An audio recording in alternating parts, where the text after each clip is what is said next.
welcome into another edition, Season 2, Episode 16. It is the Adam Jones Podcast, presented by the Baltimore Banner. I'm just Jerry Coleman. He's a former five-time All-Star, Adam Jones. And we begin Season 2 and Episode 16, celebrating Black History Month. We will be joined by Bob Kendrick, who is a longtime president of the Negro League Baseball Museum out in Kansas City. In addition, with the CIAA tournament coming to Baltimore again, we'll chat with the conference commissioner. Her name is Jackie McWilliams, who is celebrating 10 years on the job, and we're also celebrating the 50th anniversary, AJ, of Title IX.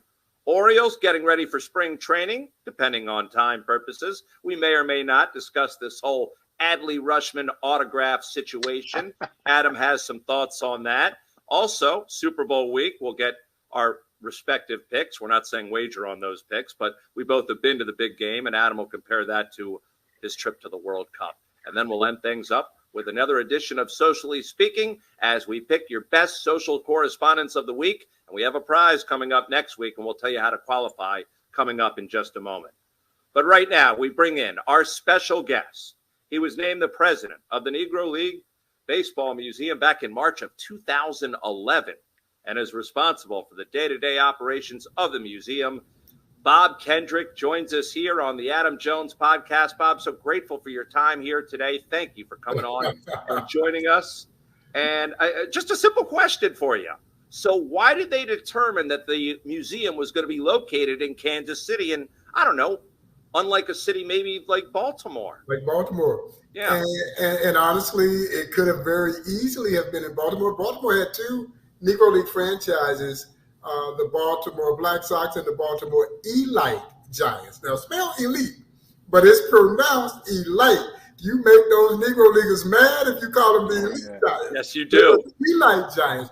But, Jerry, Kansas City is the birthplace of the Negro Leagues. The leagues were formed right around the corner from where the museum operates, the old Paseo YMCA. The building still stands. Historic landmark.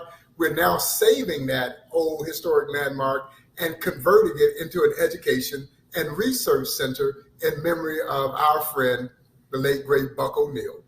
And that's where Rube Foster and a group of 8 independent Black baseball team owners met on February 13, 1920, and signed the documents to start the Negro National League, the first successful organized baseball league. And Rube Foster defiantly stood there at the Paseo YMCA after chartering his new league and uttered one of the most prophetic statements of all time.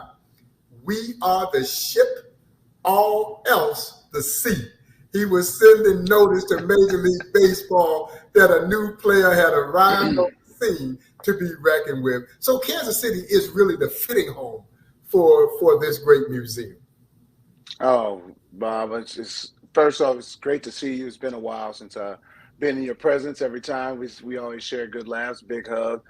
I got one question that I've been just thinking about for a long time. And as a player, and just thinking about the history of just my forefathers in this game. Exactly. Why don't we celebrate us at the Negro League Museum now? Well, we are, Adam, and I'm glad you said that, because as now this museum is growing, we are starting that process now of, as I like to say, celebrating the people who walked over the bridge. You know, Buck always described it in this manner. The Negro Leagues Baseball Museum essentially celebrates the people who built the bridge, who built that bridge, allowed you to cross over that bridge. But you're right, there's a legacy there. And that legacy is something that we absolutely want to celebrate. So a few years ago, we started an event called the Hall of Game.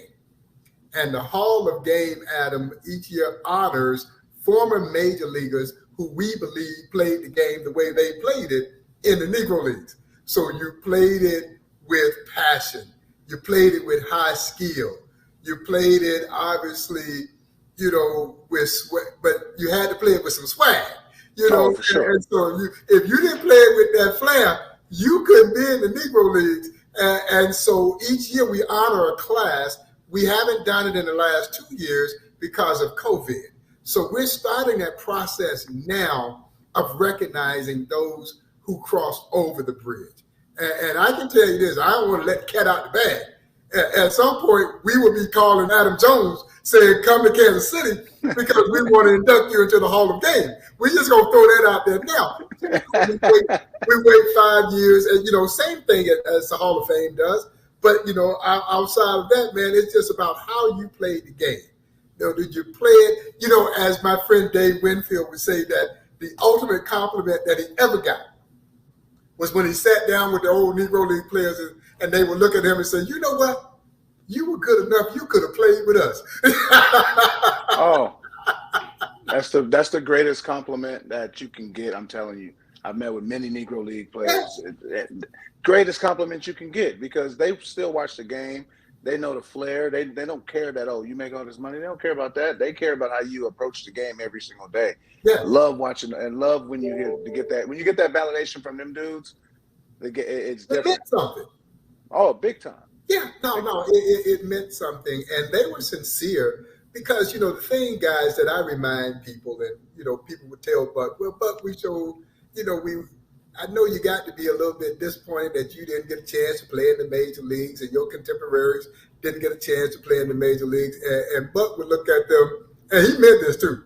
He said, "Don't feel sorry for me. Feel sorry for the people who didn't see me play. They're the ones that missed out." And it did. They played the game. And Adam, I think it's important because, we talk about the Negro Leagues and we talk about the flair in which they played the game. But don't get it twisted. They played the game fundamentally sound, but they added a degree of athleticism. So when you add fundamentals with athleticism, well, you get Adam Jones. You get something special. You know what I'm saying? And that's what they brought to the table. And so, we love this fact that we do get to celebrate and we do get to kind of pay attention and recognize, as we say, the people who crossed over the bridge. Bob, I did want to ask you.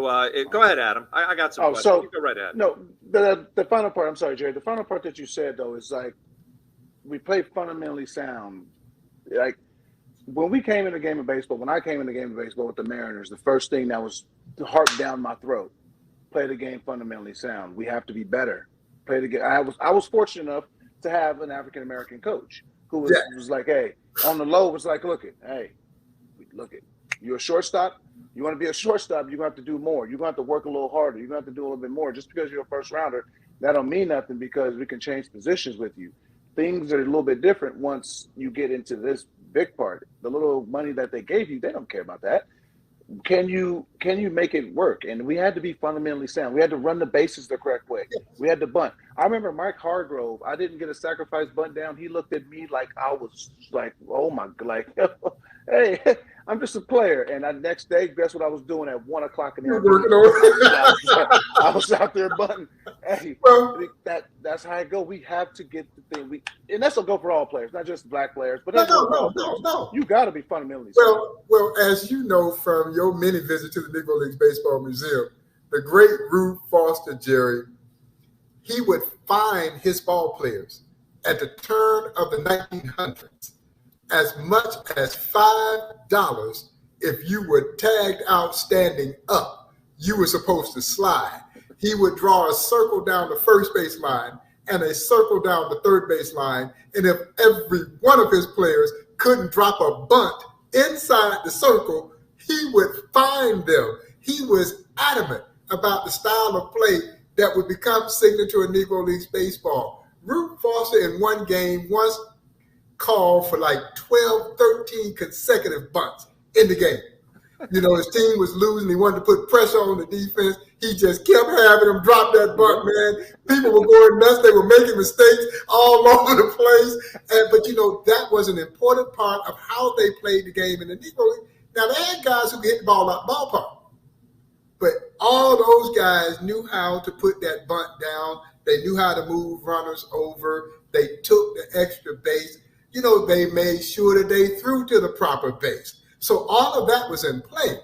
But then you bring this level of athleticism that these guys had. So now Cool Papa Bell was putting so much pressure on you. If you messed up that play at first base, hell, he might be standing at third base. He just Well, Bob, you've mentioned all these luminaries from James Cool Papa Bell. We know about Josh Gibson, Satchel Paige, Rube Foster, Buck O'Neil. What about the process? And I know it's something very passionate for you about integrating their statistics into the Major League Baseball record book. It's something you've been working at for a while now, and I'd love to know where we stand in that process and how it gets accomplished with Major League Baseball. Yeah, no, and baseball is still working on this. But, Jerry, you go back to 2020, December of 2020, when Major League Baseball made the epic announcement that they were long last recognizing the Negro Leagues for exactly what we already knew it to be, a major league. And this was long time in the making because it was historical validation for what this league represented both on and off the field. Now, from the standpoint of those Negro League players, they were never seeking anyone's validation because, as we mentioned, they knew they could play. They knew how good their league was. And quite frankly, the major leaguers knew that they could play. It was just the social conditions of our times and fear that kept them out of the major leagues. So to get this kind of acknowledgement, even more than the records for me, it's just that acknowledgement that as added value to what the Negro Leagues were all about. But when do you expect this to be done, though? Is there a timetable that you're looking at? They have not given me a timetable, but I know that they're working on it. And I know that they've been able to get a tremendous pool of historians and researchers who have completely dedicated themselves to unearthing all of this information, so much of it that has seemingly been lost to time. And now it's being restored. And it's going to likely change the record books. Ted Williams may not be the last guy to hit over 400. No, it may be Artie Wilson now, who did it in 1946. And so you're going to see some things probably change a little bit. And that's going to make people a little uneasy, because these are their major league idols. And they don't necessarily want to see that kind of change, but that's okay. They'll get used to it over time. Absolutely. Records are records. Hey, records are records. So, Mr. Kendrick, what's next for what's new for? Well, and as I was on the plane, I'm in Chicago. I'm in a hotel room in Chicago as we're recording this, getting ready to go see the premiere of the Toni Stone play, Life of Toni Stone, one of the three women who played in the Negro Leagues. But, the big news as I was on the plane from Kansas City on that short flight over to Chicago, Adam, was the fact that the Negro Leagues are now part of MLB The Show 23. And based on the social media reaction, a lot of people are excited about the fact that the Negro Leagues are part of MLB The Show. And so am I, man. I feel like a proud father. I do. Because this is something that has been, a lot of people have been waiting for this. To be able to see Satchel Paige in this video game, a buckle. Unbelievable. That is huge. No, it is. And for us guys, it's about how we now try to connect with a new generation of young people to get them engaged. And you hope, Adam, that they will fall in love with these almost mythical-like figures. Because when you talk about Satchel Paige, he's on a whole nother level that you almost cannot believe a guy was that good, or the power of a Josh Gibson, or the speed of a Cool Papa Bell. And now all of a sudden these stories come to life inside this video game. And this is a multi-year relationship that we have with PlayStation and Sony. And we introduce we will be introducing 8 Negro League players in this first edition of the game when it's released in March, and subsequently 8 more each year. And hopefully, that won't end after 4 years, that we'll continue to recognize the Negro Leagues. But man, that's a milestone that we witnessed today. Massive. It is. It really is. And I'm so excited, and I'm proud to have had a hand. And, I'm narrating these mini docu-series that are part of the video game. So, as you're engaging in the game, you now have a chance to also learn about these players. And again, I wasn't sure how the fans were going to react to this, but man, they have been just blown away.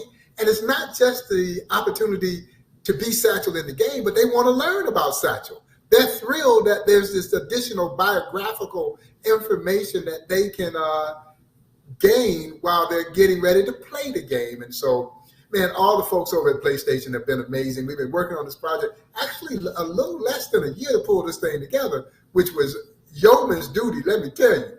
But and do you think something like this would bring more African American players to the table because of reaching a new generation here, Bob? Yes. No, I hope so. That's what we talk about, falling in love with this game, falling in love with a piece of history and an aspect of baseball that many of them had not heard about. But again, just as the museum serves in the same capacity, for any Black or brown child who walks through that museum, the beauty of it is you see people who look just like you, who played this game, man, as well as anyone ever played the game. And that's an important part, particularly as we try to get more urban kids playing our game again. They do need to understand that they have such a proud legacy in this game. Yeah, now we played this game and we've been playing it for a long time.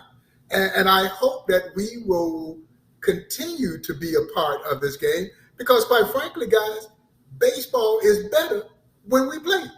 And it's just as simple as that.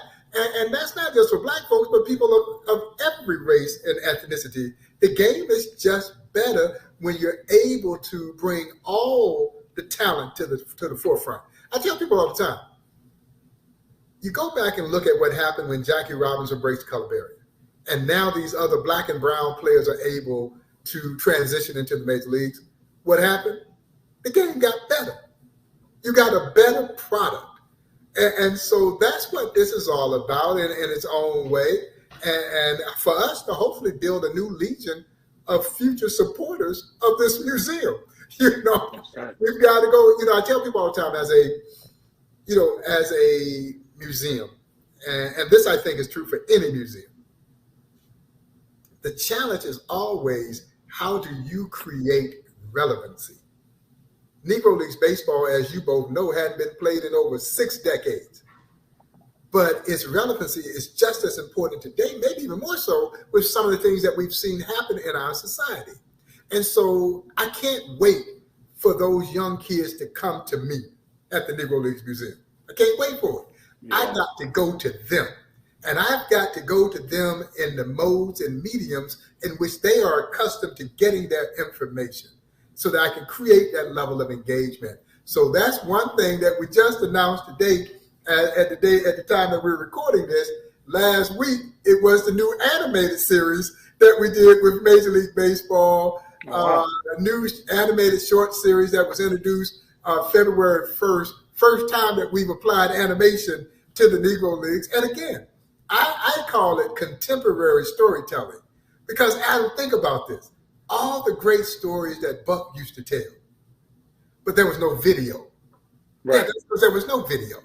But now through animation, you can now help people understand what that showdown between Satchel Paige and Josh Gibson looked like. You know what I'm saying? Yeah. And all these other great stories, they get to see the speed of Cool Papa Bell and his uncanny ability to cut the bag on the inside. He was so adept at base running because the speed is legendary. But his base running, I'm not sure there was ever a greater base runner than Cool Papa Bell. Adam, he could hit the inside of the bag with his left foot.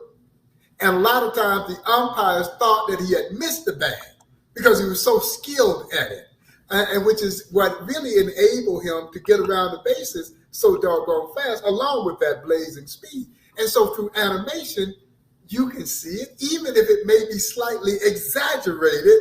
It just gives you that kind of understanding of, again, we talk about that mythical like power of Josh Gibson. 40-ounce, 41-inch bat, man. Hey, Bob, do you recall how you and Adam came together and formed this relationship, which Oh, still exists man, today? it goes back to the days when he was there in Seattle. And he came over. Did Lou bring you over? Did Lou Piniella bring you over first? No, you had already I been? think it was right. I think it was Raul Ibanez, actually. Yeah. It was Raul Ibanez. Yeah, but it goes back to his days in Seattle, man. And, you know, the thing that I admire about Adam is that the history of his game and his place in this game is not lost on him. You know, not all the athletes immediately understand that. So when you come to the Negro Leagues Baseball Museum, again, for the black and brown athlete, Jerry, that is their mecca. Yeah. You know, that is where their roots are. You know, I tell people all the time, there is no and, if, buts about it. You don't play in the major leagues had it not been for those guys from the Negro Leagues. You know, and players like Adam Jones, LaTroy Hawkins, Torrey Hunter, these guys, these are folks who were mainstays at the Negro Leagues Baseball Museum. Ryan Howard started coming to the museum before we ever knew who Ryan Howard was. He wasn't home run champion Ryan Howard. He wasn't MVP Ryan Howard. He was just a kid in the Phillies organization who would come to the museum every year. And Adam, he would walk around that place just before he would leave to go to spring training. And in a lot of ways, guys, I think for him, it was his rites of passage. Because I think he realized that whatever the challenges might be when you got down to spring training, it wasn't going to be that. It wasn't going to be what his ancestors had to endure to play this game. And so I think it gives you a feeling that, okay, I can handle this. You know, and every year he would do that. He would come there and then he'd go down to spring training and prepare himself to play this game. And that's the beauty. That's what I love as much as anything. Those guys, those major league athletes who come so often to the museum. And Jerry, I don't care what color you are. You know, and Adam has brought teammates of every shade to that museum. It doesn't matter what color you are. You know, the common denominator that you have with the players from the Negro Leagues is love of the game. You play this game because you love it. Absolutely. Yeah. And the great thing is with this new schedule as we wrap up here is that now you'll have every team coming every season through Kansas City, and that opens up more opportunities. So it really does, and it never gets old for me, man. I love it. Bob, we really appreciate your time. It's an honor and a privilege to have you on as we kick off Black History Month. So informative, and I know we'll stay in touch with you, and thanks for breaking the news on the podcast.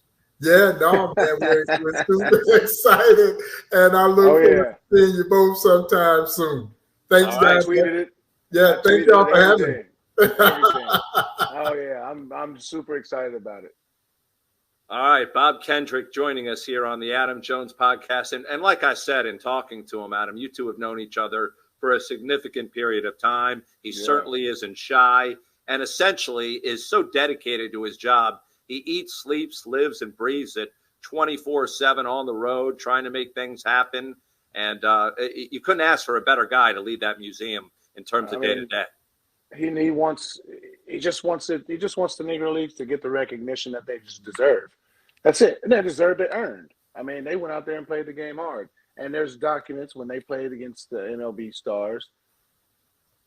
They won. Beat the hell out of them. They won.